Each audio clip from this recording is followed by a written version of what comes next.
watch this topic in Hindi, skip the video to 3 minutes and 18 seconds. Hello everyone, welcome to another episode of Legal Update. The topic of discussion is no recovery from pension. First, let us see what's in the news. Recently in the MAT 2176 of 2023 or the State of West Bengal and others versus Samar Chattopadhyay and others case, the Calcutta High Court ruled that employers cannot recover excess payments made due to erroneous pay fixation from an employee's retirement benefits, citing hardship exceptions. Let's look at the background of the case. The employee was appointed as a lecturer on 26 March 1996 and retired on 21 December 2013. He was granted Career Advancement Scheme benefits in 2001 and 2006. The authorities later found he lacked the required MTech degree at joining, making him ineligible for CAS benefits. Authorities sought repayment of excess payments post-retirement due to erroneous pay fixation. The employee argued that no objections were raised during CAS approval in 2008 and recovery after retirement was unfair. The single judge ruled in favor of the employee, barring recovery of the excess amount. The authorities appealed the decision, claiming procedural discrepancies and ineligibility at the time of CAS benefits.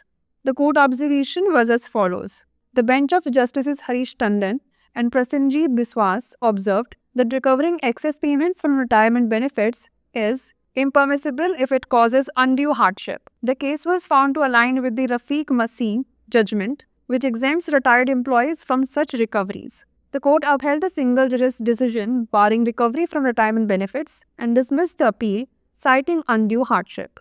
Let's know more about the right to pension. Article 41 of the Constitution puts responsibility on the government to arrange public assistance in case of old age, sickness, disablement, etc. Article 46 of the Constitution requires the government to take special care in promoting the economic interest of weaker sections of the people. Pension Fund Regulatory and Development Authority is a statutory body established by an enactment of Parliament for the purpose of regulating, promoting and ensuring orderly growth of the national pension system. There are two schemes regulated by PFRDA, National Pension System and Atal Pension Yojana. Let's now discuss some case laws related to it. State of Punjab and others versus Rafiq Masih case prohibits recovery of excess payments from retired employees or those nearing retirement if it causes extreme hardship. Shyam Babu Verma and others versus Union of India and others bars recovery of excess payments unless fraud or misrepresentation by the employee is proven. High Court of Punjab and Haryana and others versus Jagdev Singh. Recovery is allowed only if the employee furnished an undertaking to refund excess repayments. Before we wrap up, here's a question for you. Which of the following describes the nature of the Pension Fund Regulatory and Development Authority? A non-governmental organization, a statutory body established by an act of parliament, a private pension fund manager, or a department under the Ministry of Finance? Send the answer to this question in the comment section. Like, share and subscribe for more such content. नमस्कार, legal update programme में आपका स्वागत है।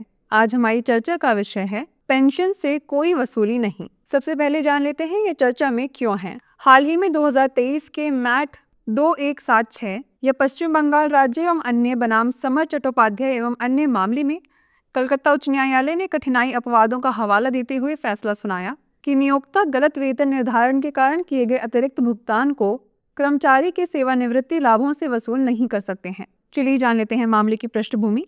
कर्मचारी को 26 मार्च 1996 को व्याख्याता के रूप में नियुक्त किया गया था और वह 21 दिसंबर 2013 को सेवानिवृत्त हुआ था। वहीं इसे 2001 और 2006 में कैरियर एडवांसमेंट स्कीम का लाभ दिया गया था। बाद में अधिकारियों ने पाया कि इनके पास ज्वाइनिंग के समय आवश्यक एमटेक डिग्री नहीं थी, जिससे ये CAS लाभों के लिए अयोग्य हो गए।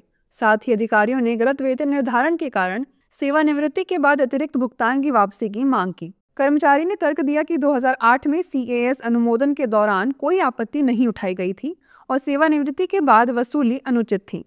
एकल न्यायाधीश ने कर्मचारी के पक्ष में फैसला सुनाया तथा अतिरिक्त राशि की वसूली पर रोक लगा दी। अधिकारियों ने इस फैसले के खिलाफ अपील की तथा CAS लाभों के समय प्रक्रियागत विसंगतियों तथा अयोग्यता का दावा किया। न्यायालय की टिप्पणी की बात करें तो न्यायमूर्ति हरीश टंडन और न्यायमूर्ति प्रसेनजीत बिस्वास की पीठ ने कहा कि यदि सेवानिवृत्ति लाभों से अतिरिक्त भुगतान वसूलना अनुचित कठिनाई का कारण बनता है तो यह अस्वीकार्य है। यह मामला रफीक मसीह फैसले के अनुरूप पाया गया। जो सेवानिवृत्त कर्मचारियों को ऐसी वसूली से छूट देता है। न्यायालय ने सेवानिवृत्ति लाभों से वसूली पर रोक लगाने वाले एकल न्यायाधीश के फैसले को बरकरार रखा और अनुचित कठिनाई का हवाला देते हुए अपील को खारिज कर दिया। आइए अब जान लेते हैं पेंशन के अधिकार के बारे में। अनुच्छेद 41 सरकार पर वृद्धावस्था, बीमारी, विकलांगता आदि की स्थिति में सार्वजनिक सहायता की व्यवस्था करने की जिम्मेदारी डालता है। अनुच्छेद 46 में सरकार से अपेक्षा की गई है कि वह जनता के कमजोर वर्गों के आर्थिक हितों को बढ़ावा देने में विशेष ध्यान रखे। पेंशन निधि विनियामक और विकास प्राधिकरण एक वैधानिक निकाय है। इसकी स्थापना संसद के अधिनियम द्वारा की गई है और इसका उद्देश्य राष्ट्रीय पेंशन प्रणाली के विनियमन,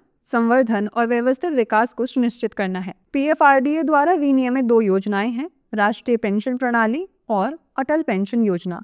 चलिए अब जान लेते हैं इससे संबंधित कुछ केस के बारे में। पंजाब राज्य एवं अन्य बनाम रफीक मसीह मामला। सेवानिवृत्त कर्मचारियों या सेवानिवृत्ति के करीब पहुंच चुके कर्मचारियों से अतिरिक्त भुगतान की वसूली पर रोक लगाता है यदि इससे अत्यधिक कठिनाई होती है। श्याम बाबू वर्मा एवं अन्य बनाम भारत संघ एवं अन्य। जब तक कर्मचारी द्वारा धोखाधड़ी या गलत बयानी साबित नहीं हो जाती तब तक अतिरिक्त भुगतान की वसूली पर रोक। पंजाब एवं हरियाणा उच्च न्यायालय एवं अन्य बनाम जगदेव सिंह। वसूली की अनुमति केवल तभी दी जाएगी जब कर्मचारी अतिरिक्त भुगतान वापस करने का वचन दे।